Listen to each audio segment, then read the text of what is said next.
स्वागत आपका। स्वर्णिम चतुर्वेदी कांग्रेस की तरफ से अपनी बात रखेंगे, वरिष्ठ प्रवक्ता है। स्वागत आपका भी। एसपी मित्तल वरिष्ठ पत्रकार हैं जो कि नब्ज समझते हैं यहाँ प्रदेश में सियासत की। बहुत स्वागत मित्तल सर आपका। साथ ही राजीव जैन राजनीति विश्लेषक हमारे साथ जुड़ रहे हैं, आपका भी बहुत बहुत स्वागत। सबसे पहले स्वर्णिम चतुर्वेदी जी, आप ही का रुख करते हुए, अलग अलग समय पे जो 8 उपचुनाव हुए हैं 2024 के बाद से, उसमें 5 सीटें तो बीजेपी के नाम रही हैं। डबल इंजन सरकार का दांव खेला गया था, अब उससे आगे बढ़ गई बीजेपी। इस सीट के लिए कह रही है ट्रिपल इंजन सरकार। वसुंधरा कह रही हैं एमएलए तो यहां से मिलेगा ही, एमपी दुष्यंत सिंह है, सरकार भी आपके साथ है। चुनौती बढ़ गई आपकी। देखिए मनोज जी, चुनौती नहीं है। चुनौती तो तब होती है जब भारतीय जनता पार्टी की सरकार ने कोई कार्य किया होता। यहाँ पे अभी कुछ ही दिन पहले पड़ोस में झालावाड़ में जो स्कूल गिरने से 6 बच्चे मारे गए और मुख्यमंत्री पहुंच भी नहीं पाए। आपने देखी होगी स्थितियां, जो किसानों को मुआवजा नहीं मिल रहा, अतिवृष्टि से जिनकी फसलें बह गई, जमीनें बह गई, 200 लोग मारे गए, मुआवजा नहीं मिल रहा। डबल इंजन की सरकार की बात कर रहे हैं। डबल इंजन का जेट उड़ करके दिल्ली तो जाता है लेकिन खाली लौट आता है, प्रदेश की झोली में कुछ भी नहीं आता। आज बताइए, तमाम वो कल्याणकारी योजनाएं जिसमें पेंशन से लेकर के जो मुफ्त इलाज तक था, आज लोगों को मिल नहीं रहा। महिलाओं को सशक्तिकरण के लिए जो हमने मोबाइल दिए थे, आधी योजना हमने लागू कर दी है, बाकी आधी ठंडे बस्ते में डाल दी। बच्चों को स्कॉलरशिप नहीं मिल रही, जो विदेश पढ़ने जा रहे थे बच्चे, वो योजना ठप कर दी। किसानों को एमएसपी पर गेहूं 2700 रुपए नहीं मिल रहा, बाजरा की खरीद को इन्होंने मनाही करके धोखा दे दिया। तो सारे तमाम वादे जो बीजेपी ने चुनावों में किए थे वो सारे धरे रह गए, और 2 साल बाद भी आज सिर्फ आरोप प्रत्यारोप की राजनीति भारतीय जनता पार्टी कर रही है। आप बताइए, 10 दिन तक जब आप अपना प्रत्याशी तय नहीं कर पाए, आपको याद होगा प्रत्याशी तय करने के लिए वसुंधरा राजे नहीं आई। वसुंधरा राजे जी के यहाँ पे मुख्यमंत्री और प्रदेश अध्यक्ष गए बीजेपी के, और तमाम नेता जो टिकट मांगना चाहते थे वो गए। 10 दिन हो गए वहां पे चुनाव प्रचार होते हुए, आज मुख्यमंत्री जी पहुंचे हैं, जबकि कैबिनेट को उन्होंने पहले ही भेज दिया। आज ऐसी स्थिति हो गई कि प्रदेश अध्यक्ष जो है इनके, उनको जाके कहना पड़ा कि हम तो चुनाव जिता दो, मंत्री बना देंगे। जबकि आपको याद होगा पहला उपचुनाव करणपुर, वहां पे एक अग्निवीर मंत्री बनाया था, चलते चुनाव में मंत्री बना दिया, फिर भी जनता ने चुनाव हराया। लोकसभा चुनावों में बीजेपी को मुंह की खानी पड़ी। और सबसे बड़ी बात यह है कि यहाँ पे जो विकास किया, आज 8% की दर से बीजेपी के शासन में यहाँ पे बेरोजगारी दर है 12 जिले में। और जो औद्योगिक नगरी जिस बनाई थी अंता को प्रमोद जैन भाया ने, वहां पे विकास को ठप करने का कार्य किया। और जो वहां पे जो अंदरूनी सड़कें हैं आज टूटी पड़ी हैं। 5 साल में आप नहीं कर पाए। बेला नरेंद्र कटारिया जी, आपका बेरुख करते हुए मुझे बताइए, मैं इसका एक जवाब दे दूं। सर आप अपनी बात रख चुके हैं। कोई भी कद्दावर नेता आज बचा अंता में रोड शो के दौरान, मतलब आप काउंट कीजिएगा, मैं बड़े शहरों की सिर्फ बात कर रही हूं।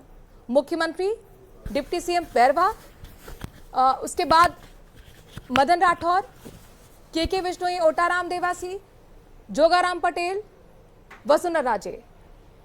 ऐसा लग रहा है कि सरकार ही पूरी वहां पर उतर आई हो सिर्फ एक सीट के लिए। इतनी हाय तौबा क्यों सर? क्या काम पर विश्वास नहीं है? हमारी भारतीय जनता पार्टी में सभी कार्यकर्ता हैं, और मुझे सुन के अच्छा लगा कि आपने कहा इतने सारे चेहरे बड़े नेता हैं। इसका मतलब हमारे लोग लगातार काम कर रहे हैं और बड़े चेहरे के रूप में जनता के सामने जा रहे हैं। आप देखेगी जनता मोहर लगा रही है काम पे, क्योंकि मोदी जी की गारंटी पे पूरी दुनिया विश्वास करती है। और भजनलाल शर्मा ने जिस प्रकार से इन 2 वर्षों में मोदी जी की गारंटी को पूरा किया है, नई विकास की राजनीति इस दुनिया में दिखाई है, उसी विकास की राजनीति के बसीबूत आज देखिए कि सड़कों पे लोग समा नहीं रहे थे, छतों पे लोग खड़े थे। भारतीय जनता पार्टी को इस प्रकार से अंता की जनता प्रेम करती है। ये तपोभूमि भारतीय जनता पार्टी को 14 तारीख को बहुमत से जिताने वाली है, भारी बहुमत से। और भारतीय जनता पार्टी के लोग ही तो चुनाव लड़ने जाएंगे। कौन जाएगा? हमारे कार्यकर्ता जाएंगे, हमारे नेता जाएंगे। मुख्यमंत्री जी हमारे कार्यकर्ता हैं और नेता हैं पार्टी के। आपने बैरवा साहब हैं, वसुंधरा जी हैं, मदन राठौर जी हैं, सारे हमारे कार्यकर्ता हैं, वरिष्ठ कार्यकर्ता हैं, बीजेपी के कार्यकर्ता हैं। बीजेपी चुनाव लड़ रही तो सब लोग जाएंगे।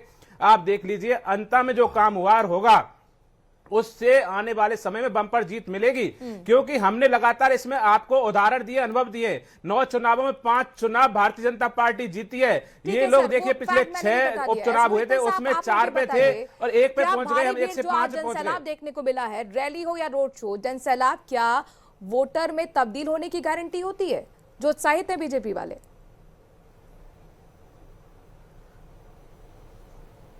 एसपी मित्तल जी। हाँ, नहीं, देखिए मनो, इसमें तो कोई दो राय नहीं है कि राजनीति के अंदर, और खासतौर से जब उपचुनाव होता है उसमें शक्ति प्रदर्शन तो होता ही है। और देखिए वो जो इलाका है झालावाड़ संसदीय क्षेत्र जो है, इसमें कोई दो राय नहीं है कि वो पूर्व मुख्यमंत्री वसुंधरा राजे जी के प्रभाव वाला क्षेत्र है। हम देखा कि क्या नाम से पहले खुद वसुंधरा राजे जी वहां से सांसद रही हैं, अब उनके 4 बार से उनके पुत्र दुष्यंत सिंह उनके पुत्र उनके सांसद हैं। और इसीलिए वहां पर अंता के उपचुनाव के अंदर जो चुनाव प्रभारी बनाया गया है वो दुष्यंत सिंह को बनाया गया, उन्हीं के पुत्र को बनाया गया। और देखिए इसमें कोई दो राय नहीं है कि ये जो क्या नाम से मोरपाल सुमन है, ये पसंद जो है वसुंधरा राजे की पसंद है, और वसुंधरा राजे की सिफारिश से ही उनको उम्मीदवार बनाया गया। तो स्वाभाविक रूप से जब किसी बड़े नेता की सिफारिश से आपके नाम से उम्मीदवार तय करते हैं तो उनकी प्रतिष्ठा उस पर दांव पे लगी हुई होती है। अंतः उपचुनाव के अंदर वसुंधरा राजे की प्रतिष्ठा दांव पे लगी हुई है। लेकिन ये कहा जा रहा था, जिस तरीके डॉक्टर साहब ने आज भी बयान दिया, पहले भी आशंकाएं व्यक्त की जा रही थी कि साहब सीएम कब आएंगे, अब सीएम भी आ गए। अब आज क्या नाम से दोनों का रोड शो हो गया, मुख्यमंत्री जी का और पूर्व मुख्यमंत्री जी का, दोनों का रोड शो हो गया। मुझे लगता है कि इससे क्या नाम से वहां से भारतीय जनता पार्टी को एक प्रचार के अंदर आगे की बढ़त मिलेगी। मनु, इसके साथ मैं ये बिल्कुल स्पष्ट रूप से कहना भी चाहता हूं कि देखिए वहां अंता के अंदर जो प्रभाव है वो कांग्रेस से ज्यादा प्रमोद जैन भाया का प्रभाव है। तो वहां से क्या नाम से 5 बार चुनाव लड़े हैं, 5वीं बार अब लड़ रहे हैं, 3 बार चुनाव भी जीते हैं। तो हम ये नहीं कह सकते कि क्या नाम से उनकी जो भूमिका है, जो उनकी उम्मीदवारी है, उसको क्या नाम से बड़े स्तर पर खारिज कर दिया जाए। लेकिन सवाल तो ये होता है कि क्या इतना ज्यादा कॉन्फिडेंस है स्वर्णिम चतुर्वेदी जी यहाँ पर अपने उम्मीदवार पर कि आपने पूरा प्रचार उनके ही भरोसे छोड़ दिया, या फिर यूं कहें कि जो आप सवाल करते थे उस सवाल का जवाब तो बीजेपी वाले भी जाना चाहते हैं ना। वो कहते हैं अंतकल आप मुझे हम पे कहते थे, देखिए आज दोनों नेता साथ दिखे मेगा रोड शो में, आपके कहाँ है, सचिन पायलट कहाँ है, गहलोत कहाँ है? हाँ मनु, मैं अपनी बात पूरी कर दूं। सर मैं आपके पास आऊंगी। स्वर्णिम जी, मनु जी, आपको अगर याद हो तो जब प्रमोद जैन भाया ने नॉमिनेशन भरा था तब पूर्व मुख्यमंत्री अशोक गहलोत, प्रदेश अध्यक्ष गोविंद सिंह डोटासरा, टीकाराम जूली जी, जो हमारे सीएलपी लीडर हैं, भंवर जितेंद्र जी, सचिन पायलट जी, तमाम ही तो मौजूद थे। पूरी रैली निकाली थी, इससे बड़ी सभा तो आज तक किसी की वहां पे हुई नहीं है। और सचिन पायलट जी तो कल भी वहां थे, डोटासरा जी 2 दिन रह के आए, 2 दिन बाद कल से फिर जा रहे हैं, टीकाराम जूली जी वहीं हैं, और तमाम जो हमारे सांसद हैं उनमें से अधिकांश वहां पर हैं। आप बताइए, पूर्व मंत्री, विधायक डूंगरराम गैदर वगैरह सब वहीं पर ही काम कर रहे हैं। इसलिए मैं ये कहना चाहता हूं, खंड खंड में बटी हुई जो भारतीय जनता पार्टी, जिसके अंतर कलह और अंतर विरोध टिकट के जो डिक्लेयर करने, प्रत्याशी डिक्लेयर करने के समय भी नजर आ गया था, उसके बार बार सवाल उठ रहे थे, वो वहां पे आज उसको दबाने के लिए, छुपाने के लिए और लीपापोती करने के लिए आज गए हैं। लेकिन एक चीज मैं पूछना चाहता हूं, क्या यहाँ की जनता ये भूल जाएगी वो वसुंधरा राजे जी का चेहरा? सुनिए, वसुंधरा जी का वो चेहरा भूल जाएगी जब उन्होंने पर्ची खोली थी, दिल्ली से आई हुई, और चौंक करके देखा था कि ये क्या हो गया। ये भूलने वाली नहीं है यहाँ की जनता, जवाब मिलेगा। निकाला गया था मनु जी, ये अंता का बेटा है और वहां की अंता की जनता उनको बहुत प्रेम करती है। हमने अंता के बेटे को टिकट दिया है और इनके प्रत्याशी की स्थिति ऐसी है, दोनों पति पत्नी चुनाव प्रचार के लिए निकल पा रहे, क्योंकि उन्होंने इतना खाया है कि गांव का गांव खाया है। उस भ्रष्ट व्यक्ति को कोई अपने घर में नहीं आने दे रहा, प्रचार नहीं करने दे रहा, कांग्रेस की जमानत जब्त हो रही है। आप देखिए कि इनके ही मंत्री ने कहा था कि भैया खाया रे खाया, कितना खाया, पूरा गांव का गांव खाया। और आप देखिए कि भारतीय जनता पार्टी की बात करते हैं तो हमारा तो पूरा परिवार वहां पे है, और अभी मुखिया वहां पहुंच गए, पूर्व मुखिया वहां पे थी, और ऐसी भीड़ उमड़ी है प्रचार में कि छतों पे लोग खड़े। बम्पर जीत भारतीय जनता पार्टी की हो रही है, और ये विकास की राजनीति की जीत हो रही है। जो मोदी जी ने नई राजनीति पिछले 11 सालों में शुरू की है, विकास की राजनीति, हर घर को संभालने की, पूरे देश को परिवार मानने की। और भजनलाल जी ने जो काम किया है पिछले 2 वर्षों में, भागीरथ बनके उस पर बम्पर वोटिंग होगी। और वसुंधरा जी ने जो स्नेह उस अंता के परिवार को दिया है, उस परिवार समझ के वहां पे जो डेवलपमेंट किया है, उस पे वोटिंग होगी। आप देख लेना कि कांग्रेस तीसरे नंबर पे जा रही है, क्योंकि भ्रष्ट व्यक्ति से हर परिवार तंग है वहां पर। प्रमोद जैन भाया से कर देना रिकॉर्ड, 30,000 से हम जीत रहे हैं। बिल्कुल कर दिए, क्योंकि वहां एक ही आवाज आ रही थी कि अंता का एक ही लाल, मोरपाल मोरपाल। देखिए, एक ही बात है, प्रमोद जैन भाया जीतेंगे वहां पे 30-35 हजार से, हमेशा जीते 30-35 हजार से, और मामूली अंतर से हारे थे। वो भी भ्रमित करने की राजनीति जो भारतीय जनता पार्टी ने की थी ना, आरोप प्रत्यारोप की। अब मैं उसका जवाब देता हूं। सबसे पहली चीज, प्रमोद जैन भाई, आप पे आपने आरोप लगाए 2 साल से आपकी सरकार, आपने क्या किया? आपने खनन को लेकर के बात बिल्कुल, की, मैं जवाब जब दूंगा खनन को आपका। लेकर के हाईकोर्ट ने कहा कि सीबीआई जांच करानी चाहिए और सीबीआई आकर के क्या कहती है बिल्कुल। कि नहीं, सरकार हमें कोर्ट सहयोग नहीं की- कर रही और सरकार कहती है कोर्ट कि की हमें जांच शरण नहीं में- करानी। और आज कोर्ट की कैबिनेट माननीय मंत्री जो इसी कोर्ट की सरकार के शरण में हैं, है। अरे सुन लीजिए, हमने बीच में FIR मत दर्ज टोकिए, करा दी वो है। बीजेपी के देर हो जो सकती है, कैबिनेट अंधेर मंत्री नहीं, लगातार प्रमोद अवैध भाई बजरी जेल में खनन के जाएंगे, आरोप लगा रहे हैं। सहपत्नी 8 जेल करोड़ में की जाएंगे, बजरी वो मैं आपको प्रतिदिन अवैध गारंटी खनन देता हो रहा हूं, है, क्योंकि उस पर ईश्वर के घर बीजेपी देर चुप है, क्यों? अंधेर नहीं। तो ये कोर्ट की बताता शरण है में है। अंतर विरोध हमने FIR भाजपा दर्ज के करा रखी है, बयानों में है 100% और आज प्रमोद जैन भाजपा को भाया नकारी जा चुकी है। सहपत्नी जेल अरे में ना जाएंगे, मैं इलाज आपको मिल रहा, गारंटी दे ना रहा हूं। मुआवजा मिल और रहा, जनता की ना जनता मुफ्त तो दवा मिल अभी रही, घर में ना बैठाएगी पेंशन प्रमोद मिल जैन रही, भाया और ना उनके एमएसपी परिवार मिल को। रही। वहां ऐसी पे स्थिति में मोरपाल भारतीय जी जनता पार्टी बहुत को ढंग से नकारने जा विजयी रही हो रहे हैं, है। आप और देख प्रमोद लेना। जैन भाया बम्पर जीत यहाँ हो पे रही है। बम्पर जीत मुख्यमंत्री हासिल जी ने करेंगे, जी ने जैसा कहा है, 35-40 हजार वैसा से ही जीतेंगे। अंता में हो रहा है। भाजपा तो अंता का दूसरे बेटा नंबर पे रहने मोरपाल के लिए बम्पर जीत संघर्ष में कर भारतीय रही है। जनता पार्टी को विजयी बना रहे हैं। प्रमोद जैन भाया को सुन तो अंता की लीजिए, ये जनता आपकी घर में हताशा बोल बैठाएगी रही है, और ये आप भारतीय बोल रहे हो, जनता ये बता दो भाई, पार्टी से बीच में परिवार क्यों को बोल जेल रहे में हो? भेजेगी, ये मैं आपसे वादा करता हूँ। वादा तो आप लोगों ने किया था, वादा तो प्रधानमंत्री नरेंद्र मोदी हमने ने किया था कि अशोक गैस में गहलोत पैसे कम की करने जन का वादा कल्याणकारी किया था, हमने योजनाएं बंद किया। नहीं होंगी, हमने युवाओं को लेकिन रोजगार बंद का हुई। वादा किया था, काट के लाखों आनी बार-बार सरकारी नहीं नौकरी चढ़ती बचा ना, दी और स्वर्ण जी, है। काट के हमने आनी बार-बार पेट्रोल नहीं डीजल पे चढ़ती। दाम घटा बीजेपी कम पर करने भरोसा का वादा जता रही किया था, जनता, पूरा ये किया तय हुआ है। हमने SIT 8 का गठन सीटों पर किया अलग और अलग समय पर पेपर जो चोरों उपचुनाव को हुए, जेल में इसमें भेजने का रिकॉर्ड काम क्या किया। कहता है? 5 हम सीटों हर पर बात बीजेपी ने अपनाने वाले हैं। भरोसा जताया ना जनता ने बीजेपी पर। तो सवाल यही है, राजीव जैन जी, मैं आपसे जानना देखिए, चाहूंगी, सुनिए, लगातार सुनिए, अब एक परसेप्शन क्रिएट किया जा रहा है बीजेपी की तरफ से, लोकल वर्सेस बाहरी, यानी मोरपाल सुमन को कहा जा रहा है कि बिल्कुल यही ठेठ गांव से हैं और वो एक ऐसे शख्स हैं जो कि जमीन से जुड़े हुए हैं, साधारण अंता परिवार से विधानसभा आते हैं क्षेत्र के और नहीं है, समस्या मनु जो है जी, उनके पास पता आपने कर कराया, लीजिए। वसुंधरा राजे भी याद करती है। कितना इफेक्टिव है ये, राजीव जैन जी? देखिए मनु, वहां अंता में जो चुनाव हो रहा है वो न किसी मुद्दे पे भी नहीं हो रहा है, न कुछ उम्मीदवारों के दो की प्रतिष्ठा है।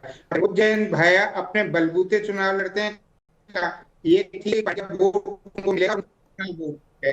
दूसरी तरफ मोरपाल सुमन तो एक कैंडिडेट है भाजपा के, लेकिन असली चुनाव वसुंधरा राजे लड़ रही हैं, तो वसुंधरा राजे का वहां प्रभाव है।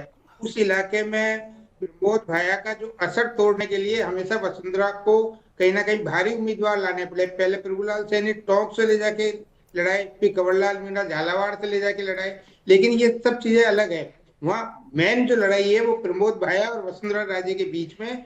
बाकी जो चीजें पार्टियों के नेता हैं उनको आना है, वो आते हैं, अपन दिखाते हैं शकल, वोट प्रचार भी करते हैं, लेकिन उनके बलबूते कहीं वोट किसी को नहीं मिलते। वो पर्सनली जो जिस तरीके से भी मैंने बताया कि लेकिन आपको राजीव जैन वसुंधरा और जी, प्रमोद भाया यहाँ की वसुंधरा राजे तो आपसी कह रही है ना कि मोरपाल सुमन के पीछे पूरी सरकार खड़ी है, आज वो सारे चेहरे गिना रही थी जो जो रोड शो पर थे, तो फिर एज किसको मिलती हुई नजर आ रही है? प्रमोद जैन भाया को तो ऐसा लगता है कि कांग्रेस ने पूरी तरह से अकेला छोड़ दिया है। साथ में बड़े नेता गहलोत होते, सचिन पायलट साथ में होते तो कुछ जरा पावर शो देखने को मिलता। हालांकि टिकट पहले दिया गया, कांग्रेस जाहिर तौर पर टिकट बंटवारे में नंबर 1 रही, लेकिन क्या प्रचार में पिछड़ती हुई नजर नहीं आ रही? और अगर नजर आ रही तो इसका जमीन पर वोटर्स पर क्या असर होता है?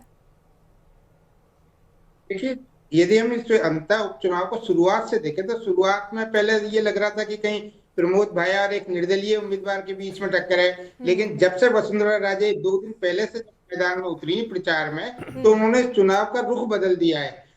अब लड़ाई कहीं कांग्रेस और भाजपा के बीच में सिमटती हुई नजर आ रही है, और अभी 3 दिन और बाकी है। कांग्रेस के और नेता आएंगे, भाजपा के और नेता आएंगे, वसुंधरा राजे और जम के प्रचार करेंगी या वह अपने संपर्कों का एक पार्टी को फायदा दिलाएंगी, तो उससे कहीं ना कहीं लड़ाई इन दोनों प्रमुख राजनीतिक दलों के बीच में आ टिकेगी। स्वर्णिम त्रिकोणीय संघर्ष में भी है। स्वर्णिम चतुर्वेदी, अभी तक मुकाबला कड़ा दिख रहा था, लेकिन वसुंधरा राजे जो पिछले 3 दिन से डेरा डाल रही है, सूत्र बता रहे कि 3 दिन और वहां पर रुकने वाली हैं। तो राजीव जी कह रहे हैं और वहां के और भी जो वरिष्ठ पत्रकार हैं वो ये कहते हुए नजर आ रहे हैं, पलट देंगी वो गेम, मुश्किल होने वाली है आपके लिए। अब वसुंधरा जी हो चाहे कोई भी भाजपा का नेता आ जाए, इस विफल सरकार की जो विफलताएं उनको ढक नहीं सकते। जो जनता के कष्ट हैं, जो गर्मी में पानी बिजली के लिए जनता तरसी, और जो भागीरथी का बन करके जिन्होंने स्वागत कराया, और ना ईआरसीपी का पानी आया, ना यमुना का पानी आया, ना ईंट लगी। सुनिए मेरी बात पूरी कर लेने दीजिए। वो कोई नहीं बदल सकता। प्रमोद जैन भाया भारी मार्जिन से वहां चुनाव इन्होंने कहा भागीरथ बन के आए, अरे डैम का भाजपा तो उद्घाटन विफल सरकार है, पूरी विफलता है। पूरा प्रदेश चीख चीख करके बता रहा है कि की कितनी हमने विफल आज सरकार अधिग्रहण है। शुरू कर दिया और वो है, विफलता का पानी के लिए परिणाम पाइपलाइन शुरू जनता हो की गए जनता हैं, देगी। हमने बजट आवंटित कर दिया है और ये कहते अरे हैं कर हमने दो, क्या किया, आप सुनिए कर ना, अब दिया, आपने कर फिर से देंगे, पूछा है, तो आप सुनिए, हो जाएगा। अब फिर से पूछा ये तो तो सुनिए आप। सुन रहे, देखिए 2 भजनलाल साल से सरकार ने क्या वो किया है, कुछ नहीं हमने रहा। कहा हम सिलेंडर पे दाम करेंगे, भजनलाल सरकार ने सिलेंडर पे दाम किए, हमने कहा अरे पेट्रोल डीजल पे सिलेंडर दाम तो कम हमने करेंगे, दिया हमने था पेट्रोल डीजल पे 500 दाम रुपए कम में। किए, आपने क्या हमने किया? युवाओं को पेट्रोल रोजगार की हरियाणा गारंटी के दी, बराबर भजनलाल हो गया, सरकार ने बता लगभग दीजिए। 1 लाख नहीं युवाओं हुआ। को सरकारी नौकरी लेकिन दी है। यहाँ पे हमने एक कहा चीज था हुई एसआईटी का कि गठन यहाँ पे करेंगे, स्कूल पेपर बंद हो रहे चोरों हैं, को हम यहाँ जेल में कॉलेज डालेंगे, बंद हो रहे पेपर हैं, चोर जोड़ में और डालेंगे, यहाँ पे इनके बच्चों प्रदेश को अध्यक्ष नौकरी परिवार नहीं से मिल जितने भी रही। लोग और नौकरी लगे, प्रदेश अब की गरीब जनता ने परिवार ये का बेटा देख नौकरी लिया, लग रहा है। आप केवल देखिए किसानों वादे की करो, सम्मान निधि झूठे हमने वादे बढ़ाई है, करो, आप वो देखिए हो रोडों गए के लिए आज जितने वसुंधरा जी ने होने बताया थे। कितना अब अनुदान में तो पैसा दिया परिणाम गया है। मिलेगा। फिर उस सुनिए चीज आप का भाई जो साहब, आपकी विफलता हम है उस विकास पर। की राजनीति कर रहे हैं, कांग्रेस अरे विकास हमेशा है कहाँ? विकास होता भ्रष्टाचार की तो राजनीति आप करती विकास है, की बात करते हैं इसीलिए वहां उन्होंने जाकर के। पैसे इनके कार्यकर्ताओं ने कहा है कि पैसे के बल पे भाया टिकट लाते हैं, दिल्ली तक पैसा पहुंचाते हैं, अरे तो वो आदमी भैया, जब टिकट में प्रमोद भ्रष्टाचार जैन करता है भैया उसको 25 अंता साल की से जनता क्षेत्र में जिता ही लेकर नहीं के सकती। काम कर रहा है। अंता और की जनता जनता में अपने जिता करके सज्जन भेज रही बेटा, है। ईमानदार यही बेटा, विधानसभा में वहाँ के बैठकर लोकल बेटा को आपकी मोरपाल कुंडली को देगी, खोलेगा, जैसा कि वसुंधरा जी ने आपकी कहा उजागर करेगा कि विफलताएं। धनवाले नहीं प्रमोद जैन जीतेगा, भैया ही जनवाले विधानसभा जीतेगा। जाएगा। और माननीय मुख्यमंत्री जी स्पष्ट कर दिया कि 30,000 से अधिक वोटों से मोरपाल जीत रहे, क्योंकि अंता का बेटा सज्जन ईमानदार किसान गरीब का बेटा लड़ रहा है बीजेपी से। भारतीय जनता पार्टी को बहुत बहुमत मिलने वाला है। ये बता दो, आप एक देखिए बात तो बोलो, कि आपके नेता तो कुछ और कह रहे हैं। आप देखिए या तो कि जवाई है मोरपाल या ने बेटा, भारतीय दोनों से जनता बोलो पार्टी क्या की है। जीत को बढ़ा दिया है और विकास की राजनीति में मील का पत्थर अंता की जीत साबित होगी। ये पूरे नरेंद्र मोदी जी प्रदेश के में नेतृत्व में विकास जो ठप विकास करने की धारा वाली बह रही भाजपा की ये है, युवाओं की सरकार, सरकारी उसको नौकरी लग रही परिणाम है, देगी लाखों जनता की रोजगार मिल जनता। रहे हैं। एक राइजिंग रिपोर्ट राजस्थान में कार्ड जारी 7 होगा लाख कि करोड़ के विफलता एमएयू का जमीन पे आ सबसे चुके बड़ा हैं। पैमाना ये बड़े सुनहरा पैमाने भविष्य पर जब राजस्थान वहां का से दिख रहा बाहर है। आएगी। विकसित राजस्थान के लिए हर नरेंद्र युवा कटारा खड़ा जी, है, नरेंद्र मोदी कटारा जी जी, की एक बात गारंटी पे बताइए। युवा खड़ा है। नरेंद्र कटारा विकसित जी, राजस्थान के लिए क्या ये इतना अंता की आसान जनता लगता वोट है? करेगी वसुंधरा और ने भारी डिक्लेयर कर दिया, बहुमत से वहां से जीतेगी। मौजूद जनता को भी कहलवा दे कि 30,000 वोटों के अंतर से हम जीतने वाले हैं, लेकिन सबसे बड़ी जीत का श्रेय अब तक बिल्कुल, किसको बिल्कुल। गया है इस सीट पर? बताइए किसको गया है? मैं ये कह रहा हूं किसको गया आपको है? कि वहां प्रमोद जब जैन भजनलाल भाया जी ने को। पूछा कि 34,063 वोटों से हम रिकॉर्ड को 2018 में तोड़ेंगे। जीते थे, हम 3 बार के जीते हुए हैं। मैं कह रहा हूं हम 44,000 से जीतेंगे, क्योंकि इन 3 दिनों में आज के रोड शो ने हमको 10,000 से ऊपर कर दिया है। तो मैं कह रहा हूं 44,000 से भारतीय जनता पार्टी जीतेगी, क्योंकि अंता का बेटा चुनाव लड़ रहा है, विकास की राजनीति में चुनाव ठीक है। लड़ा जाए, मोदी जी की गारंटी में एसपी देश मित्तल विश्वास सर, करता है। और जाहिर भजनलाल तौर पर सरकार ने जिस प्रकार 2 साल में यहाँ विकास जीत की कभी गंगा भी बहाई जीत है, का पैमाना भागीरथ नहीं के रही रूप है। में यहाँ वोटर्स में किसान की तब्दील चिंता होगी की नहीं है। होगी, लेकिन इसलिए- कुल मिलाकर इसलिए भारतीय जनता पार्टी जीतेगी। डिबेट में नरेश मीणा का फैक्टर इंक्लूड करना बेहद जरूरी हाँ। हो जाता है। नरेश मनु- मीणा की मनु एंटी देखिए, त्रिकोणीय हाँ। मुकाबला बना चुकी है, दिलचस्प बना चुकी है। क्या वो रेस में हाँ। आपको नजर आ रहे हैं? अगर वो नजर आ बिल्कुल, रहे हैं बिल्कुल। तो किसको डेंट मारेंगे? देखिए मनु, अब है ना, इस अंता उपचुनाव के अंदर प्रचार के कुल 2.5 दिन शेष रह गए हैं। 9 नवंबर को शाम 5 बजे चुनाव प्रचार बंद हो जाएगा। आज का दिन पूरा निकल गया, 7 और 8 और आधा दिन 9 तारीख का, 2.5 दिन रह गए। 2.5 दिन के अंदर क्या सवाल उठता है कि क्या सचिन पायलट और अशोक गहलोत एक साथ कोई रोड शो करेंगे? आज जिस तरीके से क्या नाम से भाजपा ने वसुंधरा राजे और भजनलाल जी का वहां रोड शो कराया, इसमें कोई दो राय नहीं। राजनीति जो है परसेप्शन की राजनीति होती है और उसमें उन्होंने उसका माइलेज लिया है। और जो आपने सवाल किया नरेश मीणा वाला, देखिए नरेश मीणा की उम्मीदवारी को आप ऐसे ही खारिज नहीं कर सकते। आपको ध्यान हो, जो उपचुनाव का माहौल यहाँ आज है, अंता के अंदर है, यही उपचुनाव का माहौल देवली उड़ियाना में भी था। तब भी ये कहा गया था कि भाजपा और कांग्रेस के अंदर सीधा मुकाबला है और नरेश मीणा की उम्मीदवारी को खारिज किया गया। तब परिणाम क्या निकला कि 61,000 वोट नरेश मीणा ने तब प्राप्त किए और वहां कांग्रेस की जमानत जब्त हो गई। इससे पहले 2023 के अंदर छबड़ा के अंदर जब उन्होंने चुनाव लड़ा नरेश मीणा ने, तब भी कांग्रेस को नुकसान पहुंचाया और 43,000 वोट उन्होंने छबड़ा से प्राप्त किए। स्वर्णिम चतुर्वेदी जी, नरेश मीणा पहले भी कांग्रेस का खेल खराब कर चुके हैं, इस बार क्या? देखिए प्रमोद जैन भाया जब भी चुनाव हारे हैं मामूली अंतर से हारे हैं और इस जीते हैं 30-35 हजार से, अब भी जीतेंगे। और सबसे बड़ी बात यह है कि हाड़ौती में देखना दिलचस्प होगा, जो हाड़ौती के 2 दिग्गज भाजपा नेता हैं, एक केंद्र की सत्ता में और एक प्रदेश की सत्ता से वंचित हुई, उनकी अदावत का अब आप परिणाम भी देखिएगा, वो भाजपा बताए। लेकिन जिस तरह से दौसा में कैबिनेट मंत्री के भाई हारे थे ठीक ना, है, नरेश और जी फिर कुछ कहना भाजपा चाह पर रहे ही हैं। और भाजपा नेताओं जल्दी पर से उन्होंने अपनी आरोप बात लगाया, मनोज जी, वही यहाँ पे आज रिपीट इन्होंने होने वाला है। माननीय कुछ नहीं है, पूर्व भारतीय मुख्यमंत्री जनता वसुंधरा पार्टी राजे चुनाव जी, हार हमारी चुकी, राष्ट्रीय उपाध्यक्ष सरेंडर कर और दिया था, माननीय यशस्वी लीपापोती मुख्यमंत्री करने के लिए शर्मा जी पहुंचे जिस हैं प्रकार और से प्रयास रोड कर रहे हैं शो में किसी निकले तरह और से जनता ने वहां पे पलक पाँव आ ने बचाए, जाए। इन्होंने शायद किसी देखा तरह नहीं, से इनको एक वीडियो कोशिश भेज है देना, भाजपा की किसी ने कि रुख किसी बदल तरह दिया है, से हम चुनाव में 44,000 उनकी से भी ऊपर जीत रहे कहीं हैं। सुनवाई एक हो हमारा जाए परिवार और नहीं, कुछ स्वामी, नहीं है। जिस तरह से बीजेपी प्रचार हार में बहुत चुकी। बीजेपी माननीय आगे निकल वसुंधरा गई, आज तो राजे ऐसा जी लगा और पूरी भजन सरकार ही लाल जी अंता जिस में पहुंच प्रकार गई से है। रथ में चल क्या रहे थे, कांग्रेस अब स्ट्रैटेजी खिलखिलाते बदलेगी हुए प्रचार चेहरे वहां की? दिख रहे थे। क्या बड़े अंता की दिग्गज जनता जिस यहाँ पर प्रकार भी से मेगा